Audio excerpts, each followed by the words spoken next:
against SKT. But let's get into Champion Select. SKT, there are so many questions, Papa Smithy. You were talking to me about the options all of these teams have. The first ban is a pretty obvious one of the Thresh away from Mata, but now what does KT do on the red side? I mean, it's very interesting how you approach this series. I always love doing theoretical pick bans when it is two teams like this in a big match. I definitely had Thresh as a blue side ban. Galio's another one I'm considering, but this is not one I saw coming. I was actually talking to you, Atlas, about KT's need to ban the Elise on red side just because Peanut, in the recent run, has been playing almost exclusively Elise. What I did tell to you is that it felt for sure we would see some of the overpowered or at least premium meta picks available, and with an Alistar ban to counter Wolf's recent melee support choice of the Alistar, we're getting spicy already, Atlas. It's super spicy, and what is it going to be? Is it going to be Kalista? Is it going to be the Zac taken away here by KT? What are the options that they choose to remove? Do they leave open a smorgasbord? Do they just ban Aatrox and say, go to town, SKT? No, it is going to be the Zac. Respect for Peanut. You could have seen Zac being open, because it is Peanut, and Peanut is known... This was part of our previous discussion. He's known about his skirmishing junglers. I thought SKT would continue to put an extreme premium on Elise to allow him to win every invasion war. But they move away from that. Kalista first pick, that makes sense. Where KT goes with their draft is unknown. We've seen so many picks from Score. He's played Skarner as recently as the past 2 weeks. The Maokai is a flex pick. Smeb and Score have already played this season. And this is where things already... The script gets flipped a little bit because the Varus priority that sure has definitely been there in previous weeks, instead of the Xayah that he hasn't been performing on in the matchup we see a lot, or the Tristana does super well against the Kalista. We see the Varus, and just to continue the point, Cassiopeia, double solo lane blind pick potential here, and the Cho'Gath that Huni has been spamming in solo queue. Played 21 games of Cho'Gath in the past week. One of his favorite picks is locked in. Yeah, and Fake getting that Cassiopeia is so terrifying. Means that Pawn doesn't get to just freely pick champions like the Corki that he has been very, very good on. Of course, in their 25-minute victory against SKT last time around, it was also on the Corki, and I believe pre-buff as well. KT, that a lock-in of the Xayah, Varus Xayah already taken away, could be associated with a potential example of some of the mistakes that SKT made on the last patch. The way you approach this lane is very interesting because it's a winning lane matchup. Varus Xayah is very powerful in lane, and they're trying to curb the Kalista, hitting her timings at the good time, and maybe even potentially prey upon a melee support that isn't Alistar. They haven't left Alistar up, they banned it away.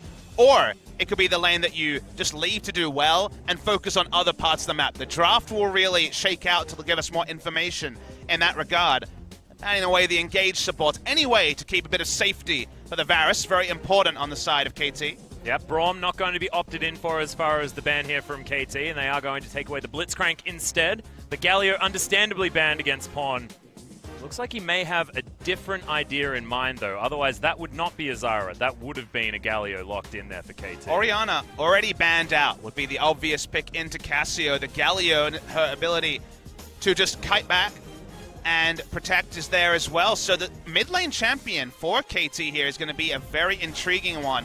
Lucian makes it very far through the pick and ban, even though SKT have been first picking it recently. Talia is another option into the Cassiopeia. It'd be much more about the rotational early game focus that KT often leverage even if the Galio is down. It seems like KT trying to pick winning lanes, play the map, but also have important teleport or ganking power, depending on where the Maokai is going. Yeah, and actually really like Talia here for Pawn, just because his heroic entrances on that Galio in clutch moments have been fantastic, and you can use the Weave as well in a similar way. Arrive at the team fight at the right time.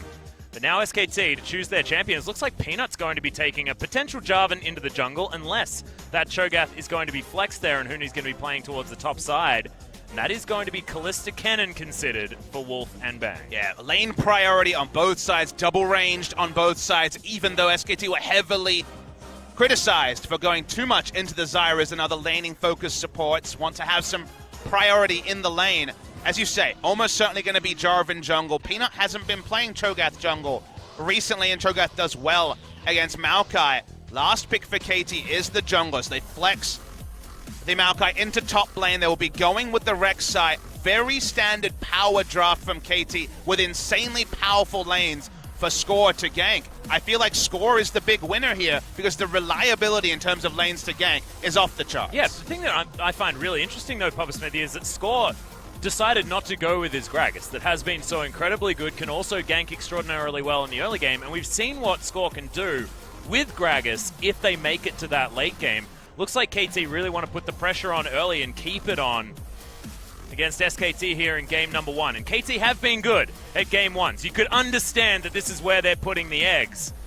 But just foregoing Score's Gragas feels like they must have another plan here on the side of KT. It feels like it's a bit more insurance. You want to beat them early, having the extra information to know they're not going to body slam in and be turned by the flag and drag as early as level 2. Yeah. It's extra insurance for Score. Pathing jungler sometimes used, ironically, is the correct way to look at Score, who's pathing. Put Cuz to shame in that Longzhu series just a couple of days ago. But this is KT's moment. This is their destiny. Can they be the team, the first to go to Worlds, the first to book their spot in the Grand Final? SKT have been better recently, but today they play KT. Yeah, but today we've got Huni on his Cho'Gath. We've got so many hype matchups across the Rift here for Game 1 of the Telecom War. Let's do it. Let's get on to the Rift.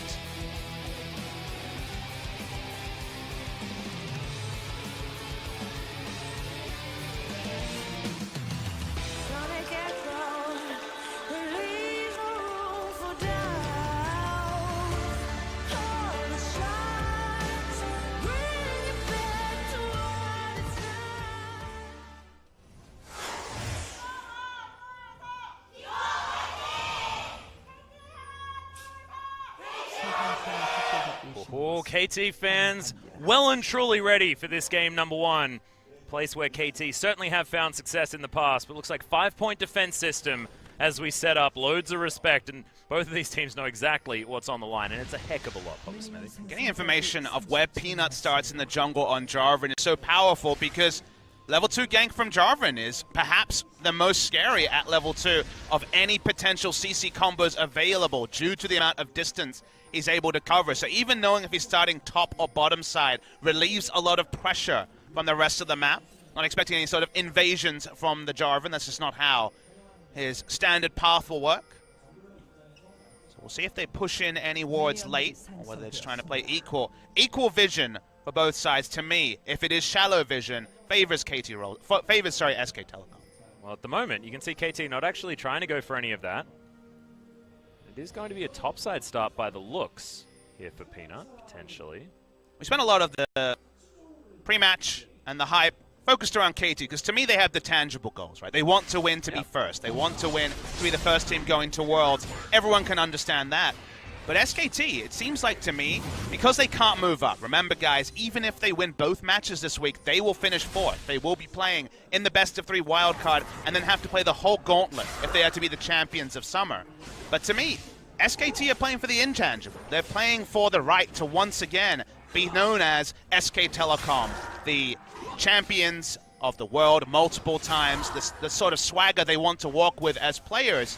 At the end of the day, SKT are known as that team that everyone around the world is afraid to face. And after their losing streak, we're not 100% sure to know, is it still that same SKT? Do they deserve that same level of respect because the opposition they've beaten so far has been lower level opposition?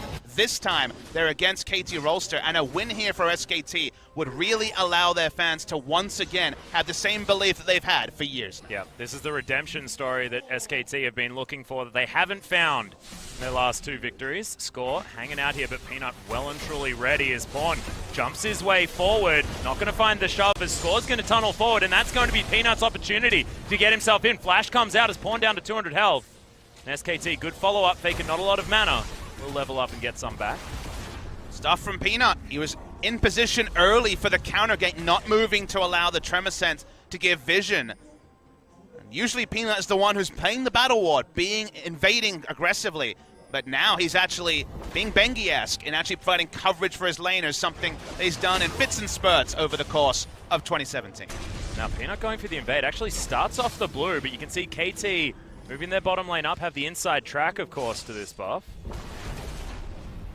Peanut making his way out, just going to take the Rift Scuttler, so not wanting to opt in for any over-aggression, which he may have taken earlier in the year. Seems like it was a multi-point plan to be able to contest that blue and also provide coverage through mid. When you go for the cannon in bot lane, auto attacks are so important. So you're able to push out in a lane that often Varasara will auto-win the push war. So they had the lane in a great spot. It allowed Wolf to roam, but not enough to actually steal away the first blue spot. Well, right now, Bang & Wolf dealing with these plants that Marta's throwing down quite well. Score does end up taking that blue buff. It was put behind just a little bit by Peanut, getting himself in there. Smeb trying his very best to last hit with the clumsy little root arms of the Maokai under his turret. KT's comp, worth noting that in the late game, they will find it very difficult to push damage onto the backline. Talia famously, sure, if she gets a shove onto a carry, because she's coming out of control ward, can make a lot happen, but in general, the threaded volley is going to be absorbed by a 5,000 health Cho'Gath or a fairly tanky Jarvan, rather than being able to be pushed onto Cassiopeia, Kalista, and Kennen. So their early to mid-game rotations, with the reliability of their teleports, teleport plays between Cho'Gath and Maokai don't have a lot of overlap. It's not quite Trundle versus Maokai, but it's close to that, given that hitting a Rupture after a 3.5-second teleport is very difficult to pull off reliably compared to Maokai, who's got the point and click. Yeah. The thing that I'm looking at, Papa Smithy, is the Plants duo. Is actually got Faker going aggressive against Pawn. These Twin Fangs should be able to find it. Heal comes out. There's the flash. Threaded volley, but it's blocked by the minions. A score turns up and no kill there in the mid lane. But these guys are out for blood. Gotta love when they go super aggressive very early. Score's here to help them push out the lane. Peanut there for coverage. Maybe that's a preview of a Titanic 1v1 we'll have later in the series. First blood to either side as a solo kill in mid lane would put their fans into ecstasy. Oh, certainly would, and both of them now without a flash. So Score and Peanut understand that there is a huge target painted on their mid laner.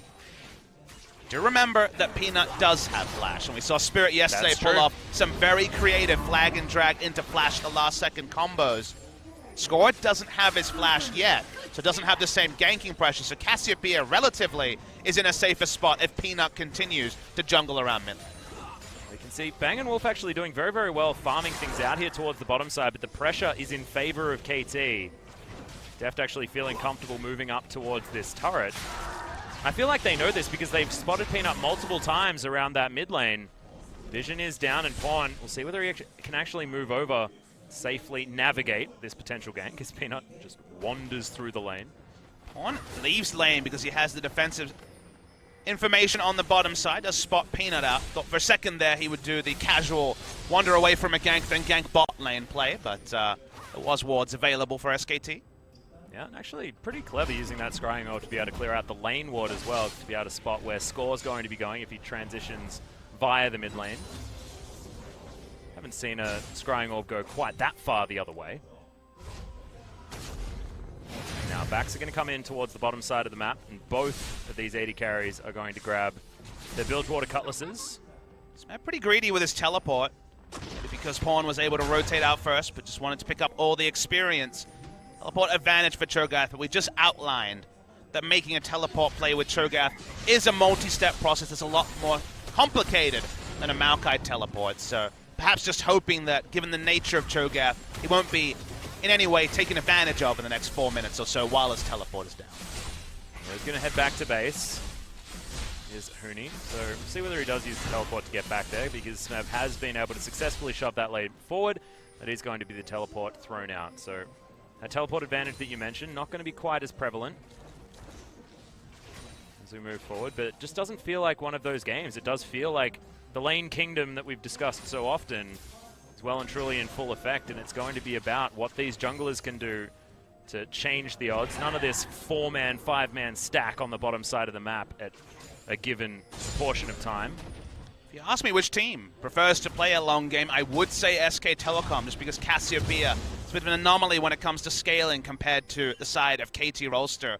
SKT at 20 minutes have immense Baron threat. Immense, because they have Cassiopeia, Kalista, so they already have the Ren secure, and Cho'Gath as well, who'll have the extra 1,000 true damage very early. So KT Rolster need to either control the top side of the map or put down those wards around 20 minutes. Otherwise, the Baron secure at 20 minutes that we saw from MVP yesterday is even more possible from SKT. Yeah, they got so much DPS out of the Cassiopeia, and like you said, that's secure. Frightening stuff, but KT is also a team that if they manage to get to that 20-minute mark in the fashion that they generally are able to, then there shouldn't be control around the river for SKT, because KT have been able to often navigate themselves to positions where they can push their vision forward, be able to make sure that that area is under their control. Right now, not necessarily the case. KT have the highest gold difference of 15 of anyone in the LCS regions and the LCK at plus 1744 gold, which in a league as difficult as the LCK is a very impressive number. A lot of Galio games do buoy that, but they're so confident to play 4 tanks and an Ashe, or 4 tanks and a Kalista, which they played a lot recently, and actually hit their timings in the early game, have a big early game gold lead, take advantage of. And look, sometimes, let's be frank, they do have some weak mid games. The early game is their playground. Well, there's the ultimate actually out as the Stranglethorns come in as well. Bang has to flash, and that's going to be first blood going down as Depth falls immediately. It's going to be Score answering back as we've got the mid laners battling once again, but that's going to be the Petrifying Gaze, and Faker gets the 1v1 kill. Somehow, it's in fact going to be Bang picking up an assist with a Sentinel. There's Peanut, he's going to take some damage, jump himself over, and SKT off to a phenomenal start and will augment it with a Mountain Drake. Yeah, SKT's wards around mid lane even allowed Faker to catch Pawn unawares and pick up a bonus kill elsewhere. No ability for Maokai to get in. Huni's so happy to continue laning against a Maokai with no threat of the teleport. Very easy turn onto the Mountain Drake, and hell, that Baron secure we talked about just got better. Oh yeah. We're going to see the replay coming through here, and KT are not 100% in sync, not able to knock up further through the ultimate there from the Zyra, as we see on the other side, Faker. It was just a face check coming through from Pawn, who didn't have any vision in the area, so was disrespectful in how he approached coming bot lane with no flash up as well.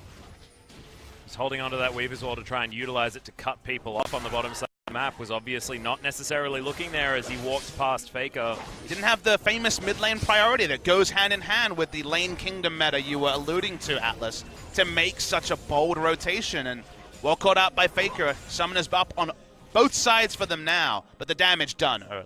Yeah. And it will be very, very difficult for Pawn to hold his own here in this lane. Goes back, gets himself a Null Magic Mantle and a cute little Amp Tome. Blasting one now onto Faker. Deft still with a slight CS advantage, and they are shoving this wave very, very effectively over and over again. Below half health is that bottom outer turret. No first brick to go down just yet. Faker will go back and keep putting the pressure on. You can see Pawn already standing so far back. Their vision not necessarily there. He's been able to get great purchase timings. Already shot twice and has a Righteous Glory. Finished and fully completed at 11 minutes. Smeb has been slower for his second back, so only has the Merc Treads complete so far. See Huni go on the same sort of roaming missions that we saw yesterday from ADD. Yeah, just going to eat a Rift Scuttler over and over again. Bot lane. Yeah, there's the Fate's Call. Flash actually comes out from Deft as Wolf. Lightning rushing around, but isn't going to be able to find any purchase, and they knew that Peanut was there, so good reaction there from Deft, but still get the Summoner Spell in trade for an ultimate. Just seems crazy that KT opt into the higher damage laning-focused bot lane battle. Thresh was banned for sure. They could have found another engaged support apart from the Alistar and the Thresh. Instead, they go into SKT's wheelhouse. What they played the most has been these double-range comps, and this time they've had the coverage from the Jarvan. Be good about the decision-making. Here's the engage. Yeah, Deft trying to stay alive, but he's down to about 300 health. Good knock-up comes in as Peanut's going low, but Huni wants to find this AD carry. Wolf is going to get eaten, is now once again in the mid lane. Things going wrong. Pawn has to get himself underneath this turret. In the end, it's a 1-for-1 as the top laners get involved as well, and Smeb looking to try and continue the pressure. Can KT get some damage on this turret some more? But even though it was a 1-for-1, Atlas, again, you pick out the right thing to talk about. In the mid lane, Faker with no summoners forced out both from Pawn and the recall. So Faker's advantages into Pawn on the Taliyah. Taliyah, with the ability to have gank support, can pressure Cassiopeia with a faster wave clear, but just left her own devices. Cassio is outplaying the Taliyah. Well, that ward is going to die. You can see KT notice that it falls down, and that's going to be Bang's cue to exit. As he heads back to base, Blade of the Ruined King done for Deft. Should be done also on the side of Bang, unless those boots of his have put him behind, as Recurve is what's going to augment his item build. Well, the gold from KT and their 2 kills awkwardly is on Score on the Jungle Rex side this game. Rek'Sai getting ahead, Papa Smithy. There's a bit of a meme. What it means for this particular game is it allows for some vision missions, and that means actually they'll get the coverage around bot lane to have the multi-pronged attack, where they go down for first brick. It seems like first brick will be picked up here. So much coverage in that bot lane area. No teleport on the Cassiopeia, of course, to impact this. Yep, that's going to be first brick going over to KT. SKT able to shove out both of the other solo lanes, as it was Pawn actually moving himself down as well. That's going to be free time for Huni, free time for Faker. I don't think either of these turrets should fall down. See whether KT can actually stabilize. Huni's actually doing a lot of work. I wouldn't be surprised if he was able to actually get that turret. Didn't really like the decision-making from KT. You know, we talk in the pick ban about what the comps mean, what they mean on paper, but quickly if gold goes fast into one member or another, those on-paper matchups mean a little bit less at us. So KT responding and understanding that a 2-kill Rek'Sai and just a Maokai, they are the most reliable way to invade aggressively and turn for a pick while they're in the enemy jungle. That's why they were able to take down the first brick, because they used the one thing they did have in the early game, which was a fed Rek'Sai, to allow first brick to be safe enough to be claimed. Now, CKT actually, sorry, Huni, getting gigantic on this Cho'Gath. You're going to have to really have a lot of adjectives for large in this particular series when Cho'Gath's in the game. Many bigs, Cho'Gath. An opening the dictionary, I see. Yes, yes, completely. My thesaurus skills are certainly up there. But it is just going to be that classic swap from KT. Take the bottom lane out of turret, move your AD carry and support towards the top side, see whether you can take that one down as well. Increased pace of the game is what they want. They have tremor sense. They also have the ability to find a quick pick with multiple members of the team. Basically everyone a pick champion on the side of KT Rolster. So turrets going down works for KT. They're strongest in the mid game before the items start piling up on the Cho'Gath and the Cassiopeia. This is their time to rotate around the map and try to make it as open territory as possible. Yeah, and you can see actually KT answering that turret with that top lane outer as well. It does mean that they are still ahead in gold. It's only 1,500. Not necessarily something to write home about, but 1,500 is this standard lead that KT have been able to amass most of their games so far. And this time it's on the side of SKT, so that's a bit of a difference. While they rotated top lane, they weren't actually able to confirm the turret. And with a Mountain Drake spawn, KT don't want to give up 2 Mountain Drakes. We've already outlined how powerful SKT are at killing the Baron without even a Mountain Drake to talk about. Yeah, it is going to be KT actually starting this one up. Marta pulling that one out of the pit by the looks, but KT not hyper convinced that taking this dragon down is a good idea. Top laners didn't have teleport, that's why they were able to start it, because Cho'Gath won't be here just yet. Yeah, pinging the fact that he's not towards the top side is Peanut taking a lot of damage actually from those plants. Weaver's Walker cut them off here, Pawn hasn't used it yet. Yeah, he's going to throw it out now just to break off this fight, and it's going to be 3 members. Oh my god, Bang going so far away from this Peanut fight. got the Mountain Drake. Trying to do what he can. Yeah, Peanut's going to be able to get that steal, but Def, he takes down Peanut.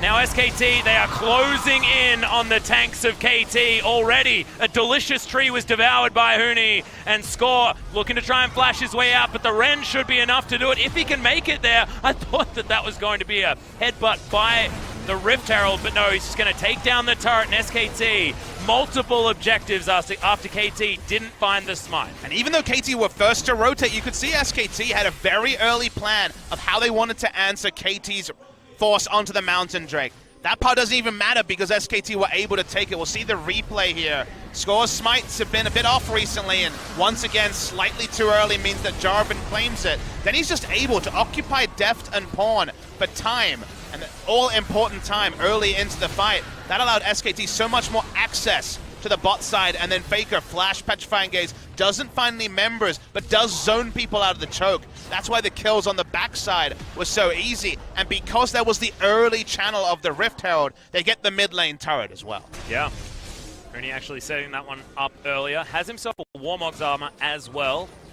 That Negatron cloak is there to augment that magic resist that he only had in the form of his Merc Treads. Amusingly, he's going for the max damage build, which for Cho'Gath represents Warmogs and the Gargoyle's Stone Plate as the next purchase. Yep. SKT already have the turret lead here with all 3 outer turrets down. You couple that with control wards around the Baron, and then you're in the unenviable position as KT of trying to fight for Baron vision against both Baron secure from a Cho'Gath, but also insane pick power he's a pick champion in his own right. Yeah, well, they've got Baron secure from Kalista and Cho'Gath. I feel like if SKT are allowed to start the Baron, you can't let it get to 3,000 health because they press Smite, Rend, and the Feast, and that's a dead Baron just instantly from 3k. You do wonder how many times they've practiced the exact damage numbers there, because the multi-smite is not going to be at the exact precise second. Often there is a small chance to be able to smite away, just like when you smite away from a Nunu consume animation or even feast animation. So how many times have actually been able to get that down to mathematical scientific formula? Going to be potentially something that Score can get lucky around. He already was frustrated by having the Drake stolen away from him by Peanut. Yep, hasn't been having a lot of luck with the smites, as you mentioned earlier as well. The series by KT against BBQ was a frustrating one, as Faker's going to move himself to the correct side of the Weaver's Wall, away from the danger, but Mooney's going to make his way back with a teleport, and that's going to get out the ultimate from Deft.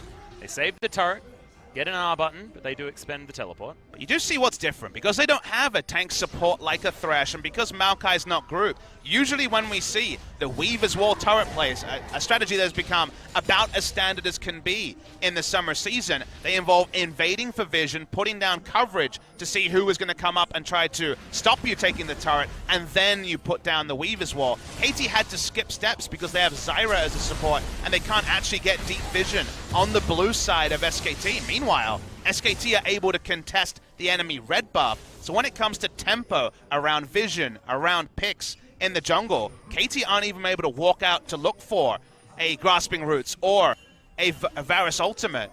And so the plays from KT, they're pretty low value. They don't really get any sort of damage onto the outer top lane turret, and SKT just return to farming after picking up an advantage. What's come out of this is an absolutely massive Cho'Gath in every single way. Currently 40 CS ahead, 60 CS ahead of Smeb, as well as 2-0-0 with that Gargoyle Stone Plate so close to being finished as his third item. We mentioned that Huni hasn't been one of these players on SKT that's seen the victories of their last 4 games.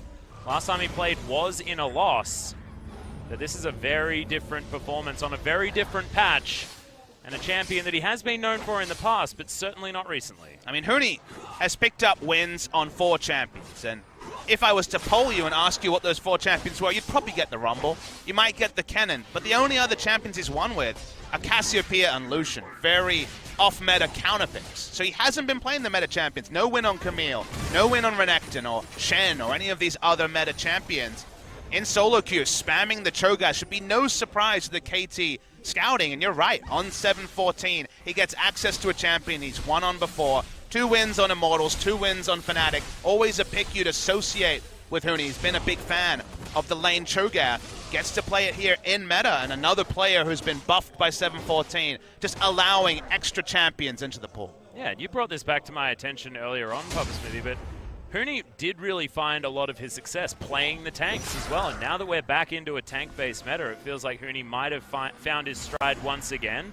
It's a weird thing to say out loud, I know, right? It's super weird, because he is a fantastic carry player, but he just tends to get a little bit overexcited. I think just in general for SKT, playing around carries, their long loss streak was largely around Jax and Camille and other laning-focused champions, Fiora as well, that they struggled to seem to understand how to match tempo, take advantage of games, allow for a split push to get an advantage. Those are things SKT couldn't do, and that's why they went on a loss streak on 7-13. In 7-14, they've been much smarter to use Rumble and Cho'Gath, basically tanks or the Rumble who can push in the tanks, roam in for vision on the enemy jungle, and use that to make logical decisions, and from there grow leads. Back to the old SK Telecom against Everate and Rox Tigers, but here also it's been logical play from SKT, and that's why they find themselves with a 4,000 gold lead at 23 minutes. Yeah, and it's also back to the genius drafting as well from SKT. The things that we have been expecting from Chroma for so incredibly long were relatively absent in 7.13. I mean, it's hard to call out such a genius man, but it wasn't looking like SKT were at the same form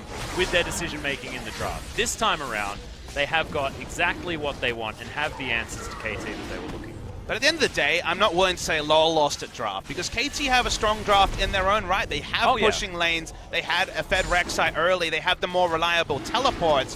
Where things went away from them is that because they drafted a range support and not a melee support, they haven't been able to get the wards they could in previous games, or the tank line to put down vision, and that's why more often than not we're seeing things like Faker flashing onto Deft, or 4 members walking to the top side to try to get vision on for an outer turret take with the Weaver's Wall and failing to do so. The Baron buff already is being leashed, Atlas, and they'd love to return to it soon. Yeah, SKT demonstrating that they know exactly what their comp can do. Pick themselves up a cheeky Infernal Drake as well. It feels like Summoner's Rift itself knows that this is a hype match because we've got double Mountain into Infernal, Papa Smithy. KT back to the mid lane. They want to clear things out, and at least they have been able to stop the bleeding when it comes to these towers. No inners to fall down just yet. But it feels like the calm before the storm once again, much like the first few minutes in the studio, and now the Fate's Call comes in.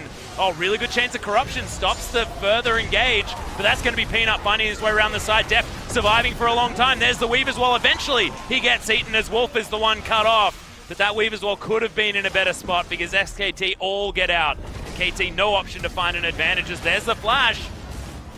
Okay, Huni not finding anyone. Teleport had to be cancelled from Maokai because the DPS was already dead, and Pawn is not enough damage to take down other members. They turn onto the Baron, and KT Rolster can give them no quarter. This Baron will explode. Yeah. Feel like it gets down to that 3,000 health mark. You've got a Nom from Huni. You've got the Smite. Grasping Roots too slow as the Rend is what secures it. A lot of snares, but KT just used it to disengage, and that was the freest Baron that SKT could find. Really nice stuff, and just feels like this game has gone from clockwork to clockwork play on the side of SKT, something that we've been used to talking about in days gone by, Papa Smithy. And unfortunately, KT have missed their chance to play the draft as they would have intended it, which was to do plays like we saw with Weaver's Wall behind a turret, get a turret lead themselves. KT drafted pushing lanes in multiple different areas and a reliable ganking jungler. Didn't really make anything of what they had, and instead have allowed SKT to take the turret lead. And now you talked about Gargantua and Cho'Gaths. That's without even Gargo's stone plate being acted. Huni looks like he's moving slowly because he's got such a large model on this Cho'Gath. And now KT's comp doesn't really do anything, Atlas. They can clear waves, they can delay the game, but SKT can dive. SKT have insane Baron secure, and all KT can really do is watch. Huni's bigger than 2 turrets. Yeah. That's like too big. I mean, if this wasn't such a high-profile game, I'd love to see him do the taunt with the speakers on this Battlecast Cho'Gath skin. It's like Woodstock. Crazy loud. Now, the Baron going to be utilized here in the mid lane by Bang. See the rest of SKT, apart from Huni, moving towards that bottom side. Pressure in all 3 lanes, wanting to take down inner after inner. Get themselves towards the base. Start knocking down the inhibitor turrets. Faker makes short work of that bot inner turret. There's certainly more they can take. SKT have pretty abysmal siege. Kalista, Cassiopeia, Cho'Gath, when you're talking about carries, is not in no way good siege, and the wave is so good on KT's side, but it doesn't matter with how far ahead SKT are. They can threaten dives. There's no defensive vision from KT really anywhere on the map, so only in their base do they feel safe.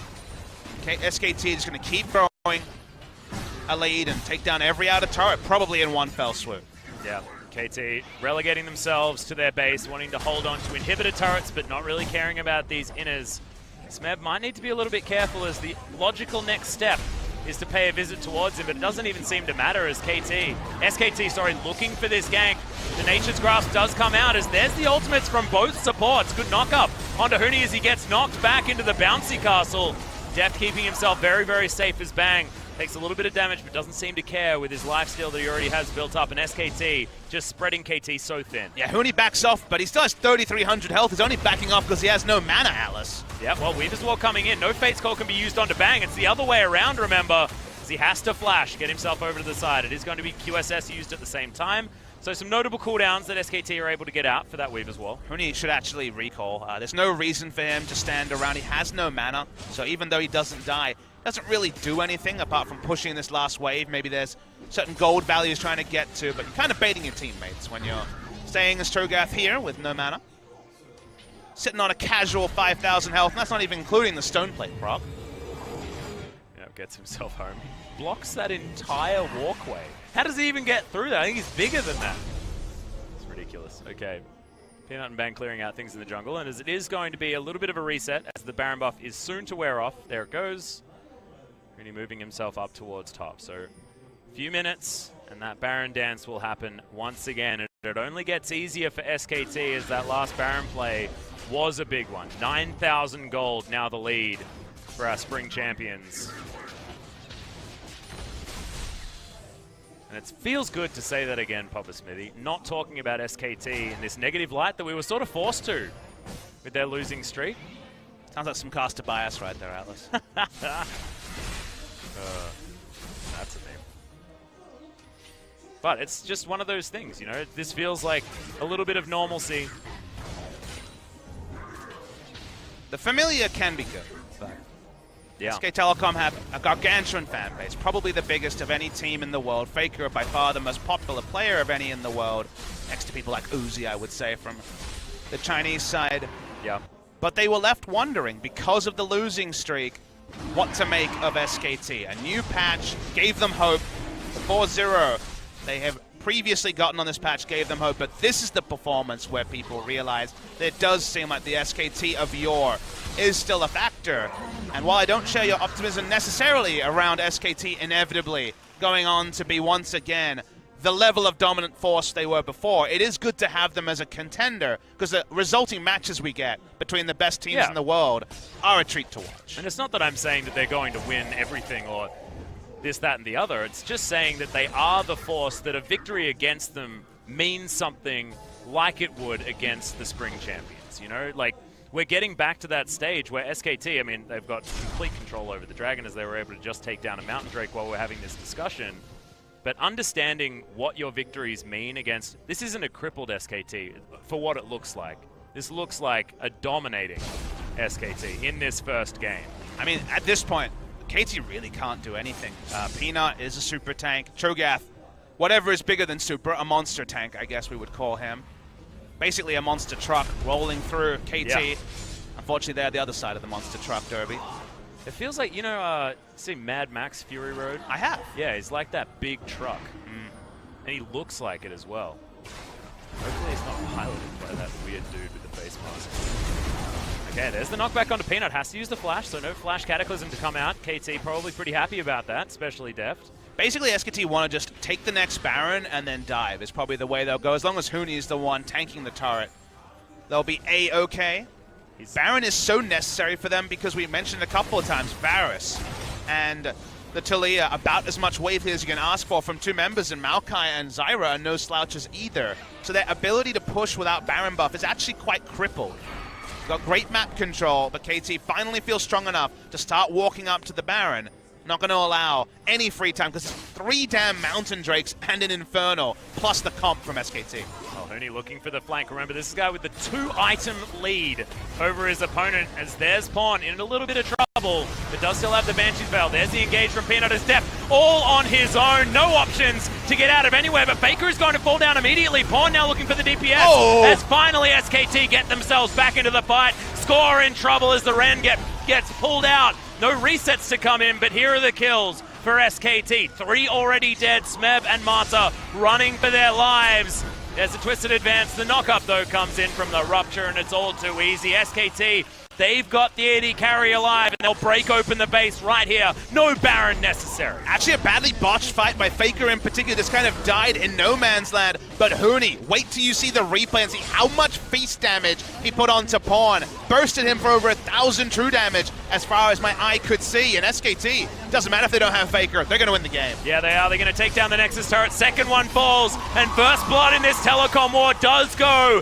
to SKT. Some would say predictably, but if you missed the most recent weeks, most certainly not predictably here, but it is a best-of-3 series. KT now to move to the other side of the rift, and we'll see whether we're going to get to 3 once again, Papa Smithy, because I certainly hope we do. SKT fans will say business as usual, but they didn't know before this series started whether that would be the case. With their struggles recently and who they beat last week, we had no idea what to expect when it was SKT against our champions-elect, our first-place team. as of writing in KT roster, but SKT played ordered, as you say, drafted smartly. There were still ways KT could win, but the moment that KT looked anemic at trying to take out a turret, you could see they would never actually get return visits to those turrets. SKT got the turret lead, they had the massive Cho'Gath, and they won the game. Yeah, putting the priority where they knew they needed to. So Let's have a look at this Cho'Gath. Faker is caught out alone, and he has a lot of the gold here, but watch Huni